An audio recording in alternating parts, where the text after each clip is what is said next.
વધુ તપાસ કરતા એવું જાણવા મળેલ કે આ જે આરોપી ચાંદની છે, જેના અન્ય વ્યક્તિઓ સાથે લગ્ન કરતી હતી, એ ચાંદનીએ ટોટલ 18 મેરેજ કરેલા છે અને દરેક જગ્યાએથી અલગ અલગ રકમ લીધેલી છે અને ત્યારબાદ ત્યાંથી ફરાર થઈ ગયેલા છે.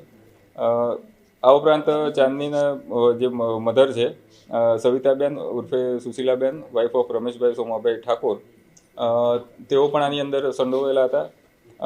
અન્ય એક રાજેશકુમાર જીવણભાઈ મોહનભાઈ ઠક્કર, જે દલાલ તરીકેનું કામ કરતા હતા અને અલગ અલગ જગ્યાએ અલગ અલગ પોતાની ઓળખ આપતા હતા. એમના બનેવી તરીકેની પણ એમણે ઓળખ આપેલી છે. તે પણ આખું નેટવર્ક ચલાવતા હતા. આ ઉપરાંત એક આમની સાથે અન્ય એક રશ્મિકાબેન, વાઇફ ઓફ સચિનભાઈ પ્રદીપભાઈ પંચાલ, એ પણ આમાં સંડોવાયેલા હતા અને એમના પણ અલગ અલગ 4 મેરેજ આ રીતના કરીને પૈસા પડાવેલા હોય એવી આખી હકીકત આની અંદર જાણવા મળેલી છે.